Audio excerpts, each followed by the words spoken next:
Doctor ইউনূসের প্রেতাত্মারা সম্ভবত এই সরকারের মধ্যে ঘাপটি মেরে বসে আছে, অথবা যে কোনো ভাবে সরকারের শীর্ষস্থানে যারা রয়েছেন কোন এক তাদের হাত পা বাঁধা, এবং অধ্যাদেশের বলে বা যেই আইনের বলে আওয়ামী লীগকে সন্ত্রাসী সংগঠন হিসেবে নিষিদ্ধ করা হয়েছে এটি অবৈধ হতে পারে। যদি এটি হয়, আমি জানি না, এটি বলা ঠিক না, এটা আমার ধারণা, যদি সরকার সত্যি গণতান্ত্রিক হয়ে থাকে, যদি সরকার সত্যি আওয়ামী লীগকে নিয়ে রাজনীতি করতে চায়, প্রথমে যদি বলছিলাম যে আত্মঘাতী হবে যদি আওয়ামী লীগকে সত্যি নিষিদ্ধ করতে চাই, এই সরকার হটানোর পেছনে যে আন্দোলন ছিল সেই বা যে ডিজাইন ছিল সেটি কিন্তু আমরা কোনোভাবেই সমর্থন করিনি, এখনো করি না, এবং আমার ধারণা সেই ডিপ স্টেটের খেলার অংশ হিসেবে এখনো অনেক কিছু চলছে। বিএনপি ফেলে দেওয়ার হুঁশিয়ারি দেওয়া হয় 2 মাসের মধ্যে, বুঝুন অবস্থা, একটা সরকার এসেছে 1.5 মাসও হয়নি, সেই সরকার ফেলে দেওয়ার হুঁশিয়ারি দেওয়া হয়। অতএব আমরা ধরে নিতে পারি যে ডিপ স্টেটের খেলা কতটা গভীর নেই। আর আপনি যে বলছেন যে জেলা প্রশাসনে, জেলা পরিষদ বা উপাচার্য মানে ভার্সিটিতে উপাচার্য নিয়োগের ক্ষেত্রে দলীয়করণ, কি বলবো বলেন, এখানে কিছু বলা আছে? মানে আর কোনো ভালো সিমটম কি এই 1.5 মাসে আমাদের সামনে উপস্থিত হয়েছে? হয়নি তো। আমরা কি এর সমালোচনা করতে গেলে কি বলবে যে আমরা সরকার বিরোধী কথাবার্তা বলছি সেই ডক্টর ইউনূস সরকারের মতন? অথবা আওয়ামী লীগের সময় যে আমাদেরকে বিএনপি জামাতের দালাল বানিয়ে দেওয়া হতো, এখন কি আবার বানিয়ে দেওয়া হবে আওয়ামী ফ্যাসিস্টের দোষর? ইউনূস সরকার বানিয়েছে, এখন এই সরকারও বানাতে পারে। যে এই যে বিভিন্ন অধ্যাদেশ 133টা অধ্যাদেশের মধ্যে 98টা তারা পাশ করে নিচ্ছে, এবং 4টাকে বাতিল করে, যেটা আপনি বললেন চিকিৎসা বিভাগ নিয়ে, এবং কতগুলিকে সংশোধন করা হচ্ছে। এই সংশোধন যে 16টা করা হচ্ছে, তার মধ্যে একটা হলো যে অন্তর্বর্তীকালীন সরকার যে আওয়ামী লীগের রাজনৈতিক কর্মকাণ্ড যেটা নিষিদ্ধ করেছিল বিচার চলাকালীন, সেটাকে একটু তারা চেঞ্জ করতেছে। চেঞ্জটা এমন যে এই নিষিদ্ধ করলেও এই সময় যদি কেউ করতো নিষিদ্ধ থাকাকালীন, যদি স্লোগান দিত অথবা অনলাইনে লেখালেখি করতো, তাদের জন্য কি শাস্তি হবে এই বিধানটা কিন্তু অন্তর্বর্তীকালীন সরকার নির্ধারণ করেনি। এখন চেঞ্জটা হচ্ছে এটাই, তারা শাস্তিটাও নির্ধারণ করে দেওয়ার চেষ্টা করতেছে, মানে নির্ধারণ করে দেবে, এটা এরকম আমি যতটুকু জানি আর কি। তার মানে এটা তো অন্তর্বর্তীকালীন সরকারের সময় যেরকম ছিল আইনটা, এখন তার চেয়েও আরো বেশি কঠিন করা হচ্ছে আওয়ামী লীগের নিষিদ্ধ করার ব্যাপারে। অথচ এই সরকারকে, মানে বিএনপি কে, আমরা বিএনপির চেয়ারপারসন টাইম ম্যাগাজিনের ইন্টারভিউতে বলেছিল তারা কোন রাজনৈতিক দলকে নিষিদ্ধ করতে চায় না। তাদের বিএনপি এখানে যারা ছিলেন তারাও বলেছেন তারা নিষিদ্ধ করতে চান না। কিন্তু এখন দেখা যাচ্ছে অন্তর্বর্তীকালীন সরকার নিষিদ্ধ করেছে, সেটার মধ্যে আরো তারা শাস্তিটা যুক্ত করতেছে, আরো জটিল করতেছে। তো এটা কি, এটা কি সব বিরোধিতা নাকি এটাই আসলে বিএনপি চেয়েছিল মনের থেকে? এবং যদি এটা চায় তাহলে কি বিএনপির জন্য রাজনৈতিক ভাবে কোনো বাড়তি সুবিধা দেবে? প্রশ্ন বাড়তি সুবিধা দেওয়া, ডক্টর শেষ প্রশ্ন দিয়ে শুরু করি। বাড়তি সুবিধা দেওয়ার প্রশ্নই ওঠে না, বরং এটি আত্মঘাতী হবে। মানে বিএনপি জেনে শুনে বিষ পান করা যে বিষয়টি, সেটাই করছে। তখন আওয়ামী লীগের রাজনীতি নিষিদ্ধ করে আওয়ামী লীগকে অবদমিত করে রাখা সম্ভব নয়, এটি চর্বিত চর্বণ, এটা আমরা বলে আসছি, এখনো বলছি। যখন জামাতকে নির্বাহী আদেশে নিষিদ্ধ করা হয়েছিল 2024-এর 2রা আগস্ট সম্ভবত, আওয়ামী লীগ সরকার পতনের আগে, তখন কিন্তু আমরা সমালোচনা করেছিলাম। জামাত যুদ্ধাপরাধী সংগঠন হিসেবে অভিযুক্ত হওয়া সত্ত্বেও, জামাত আমাদের স্বাধীনতা বিরোধী শক্তি হওয়া সত্ত্বেও আমরা কিন্তু সেটি সমালোচনা করেছি। যদি জামাতকে নিষিদ্ধ করতে হয়, আইনের আওতায় নিয়ে এসে নিষিদ্ধ করতে হবে। আর আমি জামাতের সঙ্গে অবশ্যই আওয়ামী লীগের তুলনা করতে চাই না।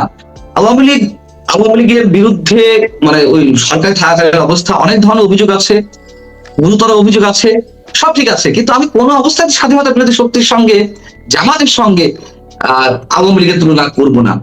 তারপরও যে প্রশ্নটা স্পেসিফিকলি তুলেছেন সেটি হচ্ছে বিএনপি সম্ভবত মনে মনে চেয়েছিল, আপনি নিজেও একটি কন্টেন্টে যে শিরোনাম দিয়েছিল, তাহলে বিএনপি কি মনে মনে চেয়েছিল?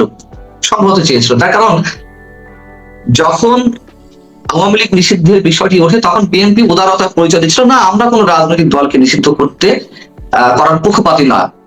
যখন কিছু জঙ্গি আর কিছু রাজনৈতিক দল তারা এই আওয়াজটি তুললো যে আওয়ামী লীগ রাজনীতি নিষিদ্ধ করতে হবে, তখন হুট করে মানে তারা ওরা 2 দিনের মধ্যে সন্ত্রাস বিরোধী আইনের সংশোধন করা হবে। যেহেতু জাতিসংঘ এবং আন্তর্জাতিক মানবাধিকার সংগঠনগুলোর একটি চাপ ছিল যে রাজনৈতিক দলকে নিষিদ্ধ করা ঠিক না, সেই জায়গায় তারা কি করলো, রাজনৈতিক কার্যক্রম নিষিদ্ধ করলো, সন্ত্রাসবিরোধী আইনে 18 এবং 20 ধারা সংশোধন করলো, করে আওয়ামী লীগের রাজনৈতিক কার্যক্রম নিষিদ্ধ করলো। এখন যেহেতু 30 দিনের মধ্যে অতীত অধ্যাদেশ আকারে হয়েছিল সংশোধনীটা রাষ্ট্রপতি অধ্যাদেশের মাধ্যমে, পরবর্তী প্রজ্ঞাপন করা হলো ডক্টর ইউনূসের নির্বাহী আদেশে আওয়ামী লীগের রাজনৈতিক কার্যক্রম নিষিদ্ধ করা হলো। এখন 12 এপ্রিলের মধ্যে যদি এটা না তোলে বা রেটিফাই না করে, তাহলে আওয়ামী লীগ অটোমেটিক্যালি রাজনীতিতে চলে আসবে।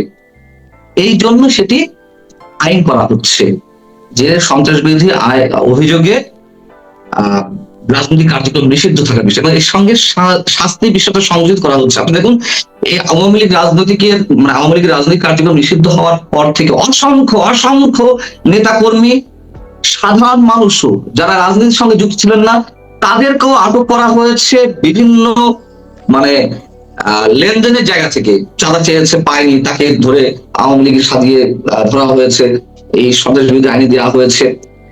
কিন্তু তাদের বিরুদ্ধে কিন্তু কোনো শাস্তি নির্ধারণ করা যায়নি, যেহেতু ওটা কোনো অপশন নেই, শুধু ধরা হয়েছে মিছিল মিটিং করার অভিযোগে।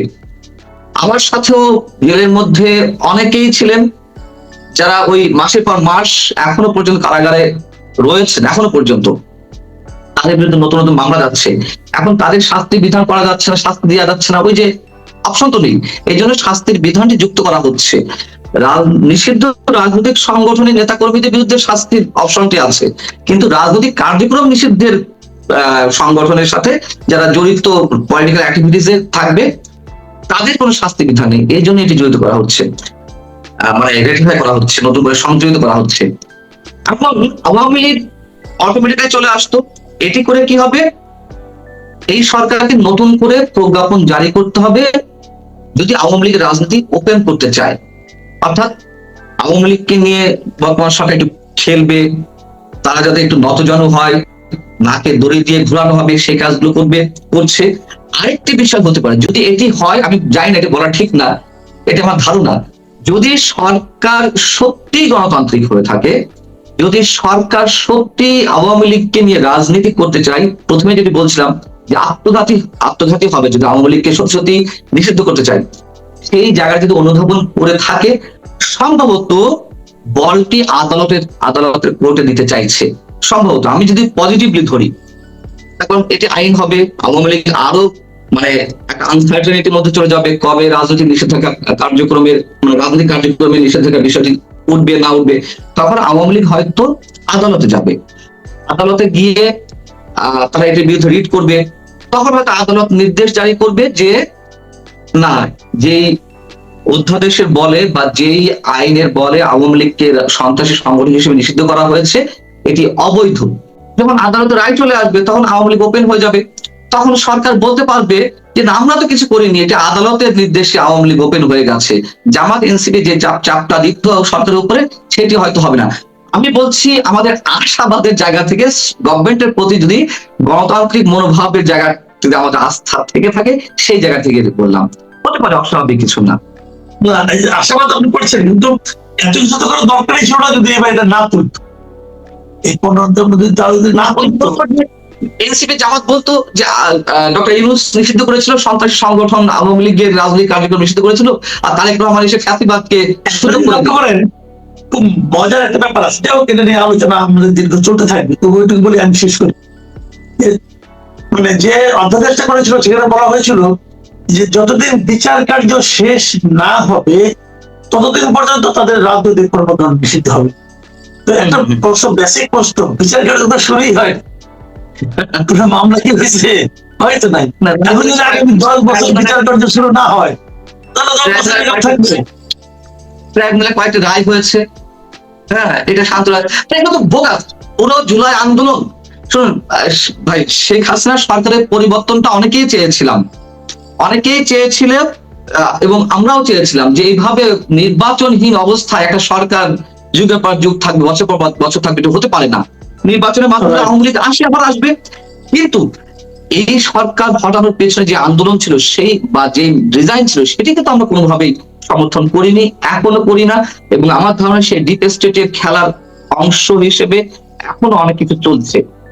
বিএনপি ফেলে দেওয়ার হুঁশিয়ারি দেওয়া হয় 2 মাসের মধ্যে। বুঝুন অবস্থা, একটা সরকার এসেছে 1.5 মাসও হয়নি, সেই সরকার ফেলে দেওয়ার হুঁশিয়ারি দেওয়া হয়। অতএব আমরা ধরে নিতে পারি যে ডিপ স্টেটের খেলা কতটা গভীর। আমরা আমরা তো অনেকদিন ধরে কথা বলছি, আপনিও বলছেন, আমিও বলছি। আওয়ামী লীগ আমলেও বলতাম, সরকারের সমালোচনা করতাম, সরকারের অপকর্মগুলির সমালোচনা করতাম। অন্তর্বর্তী সরকারের আমলেও আমাদের প্রত্যাশার সঙ্গে যখন না মিলত প্রাপ্তিটা, আমরা কথা বলতাম এবং আমাদের মনে হতো যে আমরা বোধহয় সাধারণ মানুষের চিন্তাটাই আমাদের মধ্যে বেরোচ্ছে, এরকম কথা আমাদের মনে হতো। অনেকেও বলতো। নতুন সরকার এসেছে, তাদের নিয়েও আমাদের একটা বড় প্রত্যাশা ছিল যে তারা তো ওইগুলো দেখে এসেছে, তারা দেখেছে যে আওয়ামী লীগ সরকারের কর্মকাণ্ডের প্রতিক্রিয়া সাধারণ মানুষের মধ্যে কি, তারা দেখেছেন যে অন্তর্বর্তীকালীন সরকারের যে কর্মকাণ্ড তার প্রতিক্রিয়া মানুষের মধ্যে কেমন।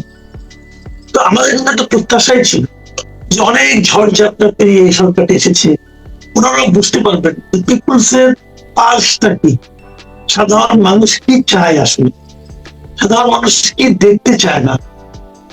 মিনিমাম আমরা এটুকু তো বুঝি, সাধারণ মানুষ দলীয়করণটা দেখতে চায় না, অতি দলীয়করণ দেখতে চায় না। এগুলো তো আমাদের একটা প্রত্যাশাই ছিল। কিন্তু গত কয়েকদিন কি দেখলেন আপনি? আপনার প্রত্যাশা কতটুকু বাস্তবায়ন হচ্ছে বলে আপনি মনে করছেন? আমরা হোঁচট খেয়েছি, খুব কষ্টের সঙ্গে বলতে হচ্ছে যে আমরা হোঁচট খেয়েছি।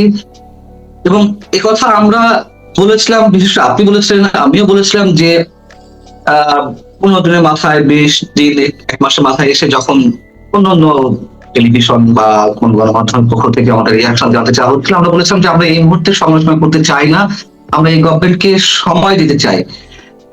ন্যূনতম 3 মাস সময় দিতে চেয়েছিলাম। আমি অন্তত বলেছিলাম যে 3 মাস আগে সমালোচনা করতে চাই না। কিন্তু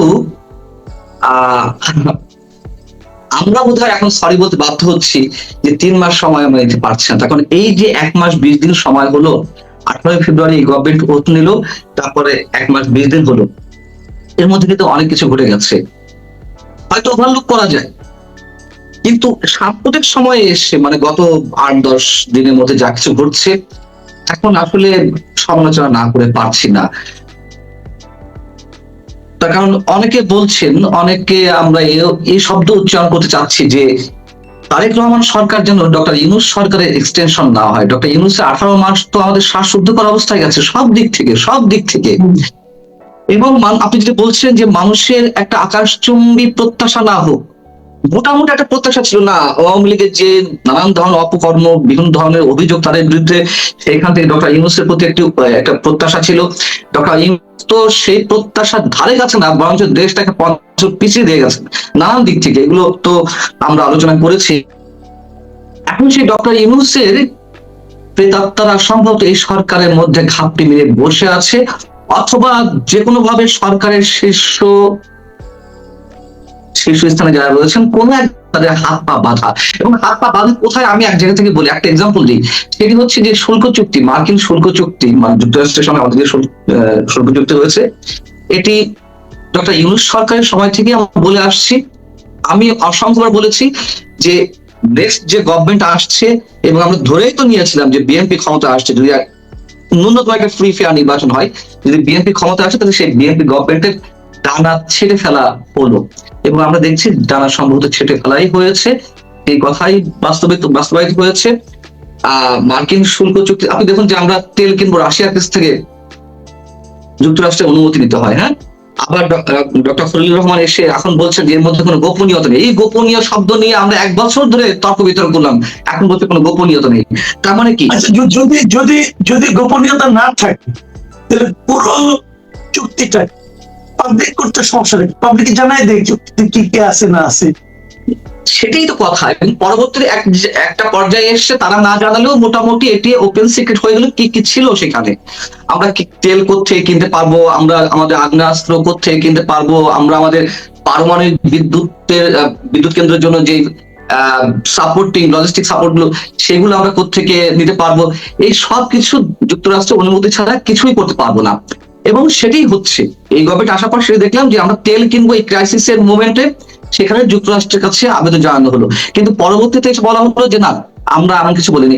এই যে মিথ্যার আশ্রয় নেওয়া, এগুলো কোনো প্রয়োজন ছিল না। আপনি দেখুন যে নির্বাহী বিভাগ থেকে বিচার বিভাগ পৃথকীকরণের যে বিষয়টি, সেই মাজহার হোসেন মামলার আমরা 1996 সালে ব্যারিস্টার ইশতিয়াক আহমেদ উনি এটি মামলা পরিচালনা করছিলেন, মামলা করেছিলেন সাবেক বিচারক মাজহার হোসেন সাহেব।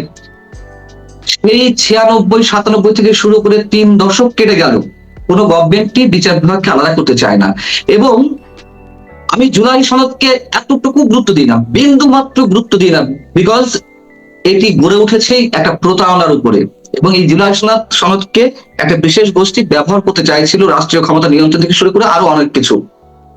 আমি জুলাই সনদের কথা বাদ দিলাম, সংবিধান সংস্কার পরিষদ হয়নি, আমি নিজে সাপোর্ট করেছি, বিএনপি এই জায়গায় ঠিক আছে, সংবিধান সংস্কার পরিষদ কোনো দরকার নেই, সংবিধান সংশোধনের জন্য আলাদা কোনো পরিষদ গঠনের কোনো ধরনের প্রয়োজনীয়তা নেই। কিন্তু এই কথাও তো বলে এসেছে যে মানুষের কল্যাণের জন্য, কল্যাণমুখী রাষ্ট্রের জন্য যা কিছু সংশোধন করা দরকার সংবিধানের, সেগুলো সংখ্যাগরিষ্ঠতার ভিত্তিতেই করা দরকার। বিএনপি সেখানে 2/3 সংখ্যাগরিষ্ঠতা নিয়ে এসেছে, সেখানে তারা আমরা দেখলাম যে মানুষের যে প্রত্যাশাটা ছিল তার ধারে কাছে দিয়ে হাঁটছে না। এবং এই যে বিচার বিভাগ থেকে নির্বাহী বিভাগ পৃথকীকরণের যে বিষয়টি, এটি তো বিএনপি 31 দফা কর্মসূচিতে ছিল। বিএনপি বলে এসেছে আরে আমরা তো জুলাই সনদ মানবই, তখন জুলাই সনদ ভালো যা কিছু আছে তা আমাদের নেতা তারেক রহমানের যে 31 দফা কর্মসূচি সেখানেই রয়েছে। এটি বিএনপি ওই যে ঐকমত্য কমিশনের আলোচনা চলছিল সেখান থেকেই বলে আসছে। অথচ আমরা দেখলাম যে বিচার বিভাগ থেকে নির্বাহী বিভাগ থেকে বিচার বিভাগ পৃথকীকরণের যে বিষয়টি, সেটিও বাদ দিয়ে দিচ্ছে। যে অধ্যাদেশটি রাষ্ট্রপতির আদেশে হয়েছিল সেই অধ্যাদেশটি বাতিল করা হচ্ছে, এটি রেটিফাই করা হচ্ছে না। তাহলে আমি জুলাই সনদ বাদ দিলাম, তাদের যে একটি কর্মসূচি সেটিও কি মানুষের সঙ্গে প্রতারণার জন্য দেওয়া হয়েছিল? আমরা আশ্চর্য হচ্ছি। তারপর মনে করুন যে বঙ্গবন্ধু 7 মার্চের ভাষণ বাজানোর জন্য আর অনেক আটক করা হলো, 26 মার্চ ফুল দিতে গেছে বাচ্চা সহ নারীদের আটক করা হলো। কেন? এগুলো তো ইউনূস সরকারের কাজ ছিল, ইউনূস সরকার এগুলো করেছে। তাহলে কেন সেই কাজগুলো আমাদের এখনো দেখতে হচ্ছে? গণ ভবনকে জুলাই স্মৃতি জাদুঘর করা হয়েছে, সেটির উন্নয়নের জন্য বা কথিত জুলাই যোদ্ধাদের জন্য ভাতার ব্যবস্থা করা হচ্ছে, এসব সংসদ উচ্চ গলায় বলা হয়। এখনো পর্যন্ত আমরা দেখিনি গত 1.5 বছরে মুক্তিযুদ্ধের যে স্মৃতিচিহ্নগুলো ধ্বংস করা হয়েছে, বুলডোজার দিয়ে গুড়িয়ে দেওয়া হয়েছে। মুজিবনগরে মেহেরপুরে মুজিবনগর কমপ্লেক্স, যেটি মুক্তিযুদ্ধের স্মৃতি বাহী যে বিষয়টি, ওইটা গুড়িয়ে দেওয়া হয়েছিল 5 আগস্টের পরে, সেটার বিষয়ে মুক্তিযুদ্ধ বিষয় মন্ত্রণালয় থেকে কিছু বলা হয়নি। আমরা তাহলে আমরা কি বলতে বাধ্য হব?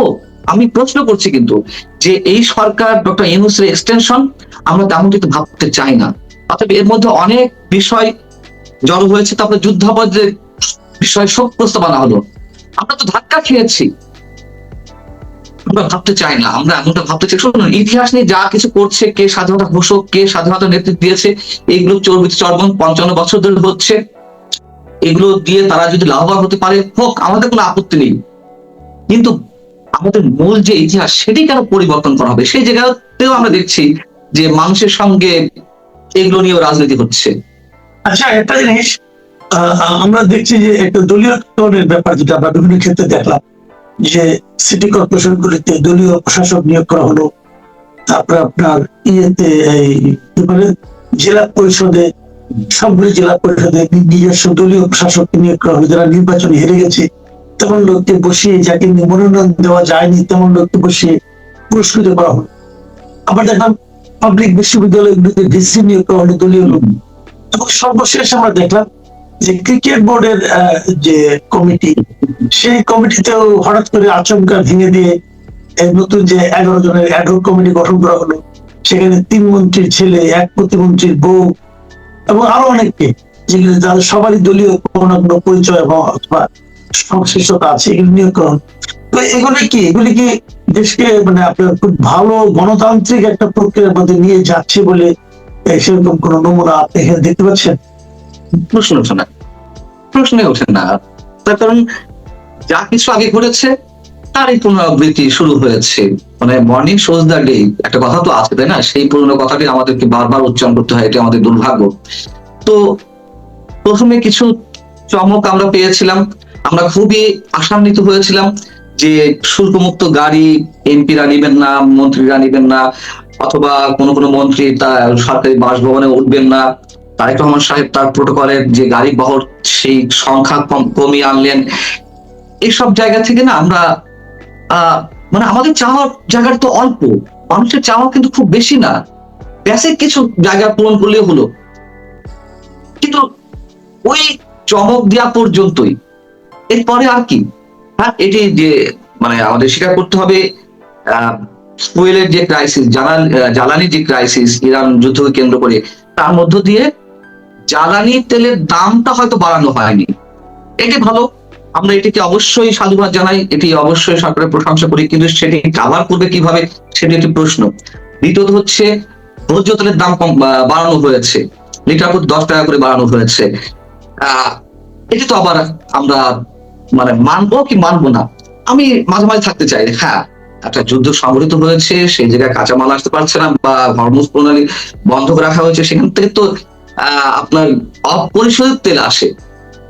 তো সেই জায়গা থেকে জ্বালানি তেলের দাম বাড়ায়নি, এটা কৃতিত্ব বিষয়, কিন্তু ভোজ্য তেলের দাম কেন বাড়ানো হলো, এটি তো একটা কোশ্চেন।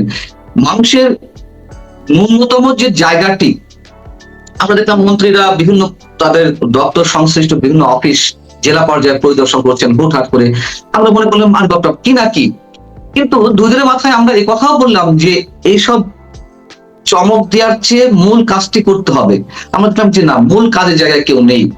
আর আপনি যে বলছেন যে জেলা প্রশাসনে, জেলা পরিষদ বা উপাচার্য মানে ভার্সিটিতে উপাচার্য নিয়োগের ক্ষেত্রে যে দলীয়করণ,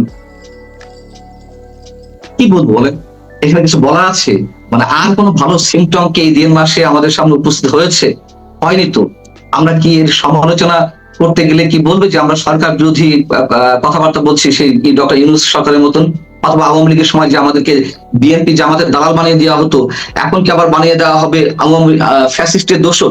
ইউনূস সরকার বানিয়েছে, এখন এই সরকারও বানাতে পারে, অস্বাভাবিক কিছু না। আমরা তো অলওয়েজ অপোজিশনে, তাই না? অপোজিশন বলতে আমরা সরকারের খারাপ কাজগুলোর সমালোচনা করি, এটাই তো একজন সাংবাদিকের কাজ, এটি একজন সাংবাদিকের বৈশিষ্ট্য। আমি তো বলবো না তারেক রহমান আজকে ইন ছাড়া অফিসে গেছেন, একটা কেডস আর একটা সাদা জামা পরে গ্যাভার্ডিনের প্যান্ট পরে গেছেন, আরে বাপরে বাপ তাহলে এটি বলেই তালি দেবো, এটা তো না। আমরা তো বলবো না তারেক রহমান 12 ঘন্টা কাজ করছেন, 8 ঘন্টার জায়গায় ভালো কাজটাকে করার জন্য নিয়ে আসা হয়েছে, খারাপ কাজ করার জন্য তো কোনো গভর্নমেন্ট নির্বাচিত করা হয় না। অতএব যেটা আনইউজুয়াল সেটা নিয়েই আমরা সমালোচনা করবো। এখন সেটি সমালোচনা করতে গিয়ে যেহেতু এমন ইউনূস সরকারের মতন এই সরকার আমাদেরকে শেখ হাসিনার দোষর বানিয়ে দেয়া হচ্ছে, অলরেডি শুরু হয়ে গেছে। তো আমরা তো অবাক হই না, বিস্মিত হই না, কষ্ট হয় একটু। আচ্ছা, আমাদের পররাষ্ট্রমন্ত্রী বহুল আলোচিত, আচ্ছা বিএনপি, উনি কি বিএনপির কোনো কমিটিতে কখনো ছিলেন? তুমি কি বিএনপি রাজনীতি করতেন নাকি? আমি এটা জানি না, আপনি জানেন নাকি? আপনি জানেন না, আপনার কাছে বিশ্বাস আছে, এই জন্য আপনি প্রশ্ন করছেন। ওই যে বললাম যে ডক্টর ইউনূস তারা ঘাপটি মেরে বসে আছে, ঘাপটি না, ওপেন তো আছেন। ডক্টর খলিলের ব্যাকগ্রাউন্ডটা কি? তার বিরুদ্ধে তো একটা হত্যা মামলাও ছিল লতিফুর রহমান সরকারের সময়, তত্ত্বাবধায়কের সময়, সেটি কোত্থেকে কোথায় উধাও হয়ে গেল, এগুলো প্রশ্ন তুলছে না ডক্টর আলী রিয়াজ। আমি এই ফাঁকে যখন হত্যা মামলা আসলো একটি এক্সট্রামেরিটাল অ্যাফেয়ার্স এর জায়গা থেকে, এই যে ডক্টর আলী রিয়াজের বিরুদ্ধে একজন যৌন হয়রানির অভিযোগ তুলেছিলেন, সেই মেয়েটি কোথায়? তাকে কেন খুঁজে পাওয়া যায় না? এই প্রশ্নটা আমরা কেউ তুলেছি? অতএব আপনি ডক্টর খলিলের কথা জিজ্ঞেস করছেন, ডক্টর খলিল ভারতে গেছেন, তিনি নাকি আবার জাতিসংঘের মহাসচিব পদে প্রতিদ্বন্দ্বিতা করছেন বা করতে চান। তিনি জনগণের টাকায় মানে খরচ টরচ সব মেনটেন করে এখন তার ব্যক্তিগত এজেন্ডা বাস্তবায়নের জন্য দেশ থেকে দেশে তিনি সফর করে বেড়াচ্ছেন। এই যে ভারত গেছেন, তার অন্যতম এজেন্ডা ভারতকে কনভিন্স করা জাতিসংঘ মহাসচিব পদে তিনি লড়বেন। আমি যদি ভিতরে খবর জানি, মরিশাস যাচ্ছেন বা ইন্ডিয়ার একটি অনুষ্ঠানে যোগ দিতে, তবে তার হিডেন এজেন্ডা হচ্ছে মহাসচিব পদে প্রতিদ্বন্দ্বিতার জন্য অনেককে কনভিন্স করার জায়গাটি।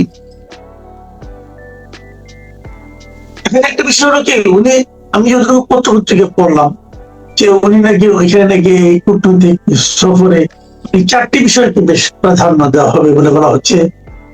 এর মধ্যে বিভিন্ন পত্রিকা দেখলাম যে উল্লেখযোগ্য একটা বিষয় হচ্ছে শরীফ ওসমান হাদির হত্যার সঙ্গে যারা যুক্ত আসামি ছিল তাদের প্রত্যর্পণ করা।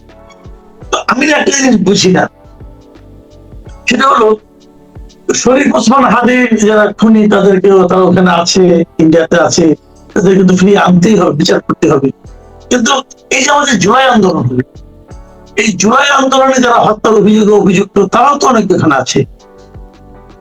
তো কোনটা বেশি ইম্পর্টেন্ট, মানে শরীফ ওসমান হাদির হত্যাকারীকে আনা, নাকি জুলাই হত্যার যারা দায়ী ছিল, যাদের মধ্যে অভিযোগ আছে, বিচার করতে হলে তো আসামিদের লাগবে। তো অনুপস্থিতিতে বিচারটা তো ভালো না, তো তাদেরকে আনা, দুটেই তো আলোচনার বিষয় থাকতে পারে। কিন্তু শরীফ ওসমান হাদিকে বিশেষ গুরুত্ব দেওয়া হচ্ছে, এটা আপনার কাছে কেমন লাগছে? সবই পলিটিক্যাল। প্রথম কথা হচ্ছে জুলাই হত্যাকাণ্ডের নায়কেরা বা হত্যাকারীরা, আত্মস্বীকৃত খুনিরা দেশেই আছে, দেশেই আছে, সরকারের আশেপাশে আছে, সংসদের মধ্যেও আছে বলে অনেকের অভিযোগ। এখন বিষয় হচ্ছে যে হত্যাকাণ্ডগুলো কারা ঘটিয়েছে সেটা নিয়েও তো প্রশ্ন আছে। মানে আমি যদি বলি যে আওয়ামী লীগ ঘটিয়েছে, সেটা নিয়েও আমরা কথা বলেছি, আসলে এর পিছনে কারা ছিল, কে কি করেছে। আমি যদি স্পষ্ট করে বলি যে আত্মস্বীকৃত খুনিরা তো এখানে আছে, এনসিপির কিছু নেতা আছে না, তারা বলেছে না যে আমরা বিটিভি ভবনে, আমরা মেট্রো রেল ভবনে আগুন ধরিয়ে দিয়েছি, আমরা পুলিশ হত্যা করেছি। ওই মাহাদি নামে একটা ছেলে, রংপুরে না কোথাকার একটা বাচ্চা ছেলে, সে মানে খুব নিজেকে জাহির করে বললো যে এসআই সন্তোষকে আমরা হত্যা করেছি, আমরা থানা জ্বালিয়ে দিয়েছি, পুড়িয়ে দিয়েছি। তো তাদেরকে তো আটক করা হচ্ছে না, ওই যে দায় মুক্তি দেওয়া হয়েছে।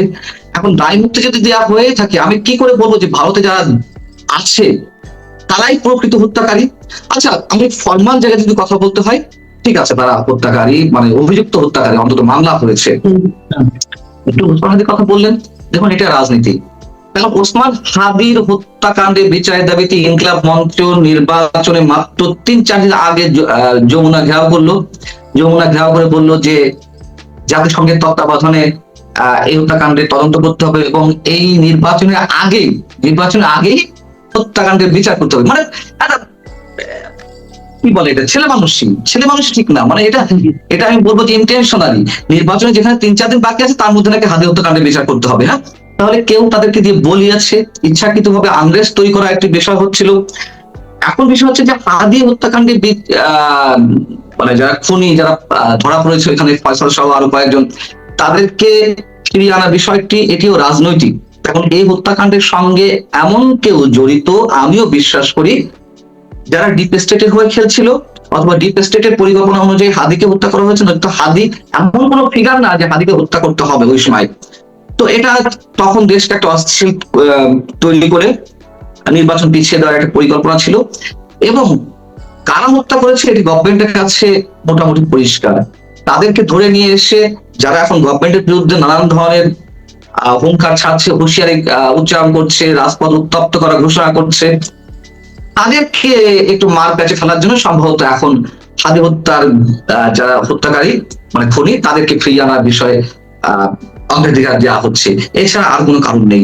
মানে ওই যে উইল ফোর্সটা সত্যি বিচারের মানে সুষ্ঠু বিচার কার্যকর করা, এটি আসলে উদ্দেশ্য না, এটি পরিষ্কার। অতএব যারা ফর্মালি আমরা বলবো যে হত্যাকারীরা ভারতে পালিয়ে আসে, তাদেরকে না নিয়ে এসে, মানে জুলাই হত্যাকারী, তাদেরকে না নিয়ে এসে কেন হাদি হত্যার খুনিদের আনা হচ্ছে বা গুরুত্ব দেওয়া হচ্ছে, মূল বিষয়টি এখানে, সবই পলিটিক্যাল, আর কিছু না।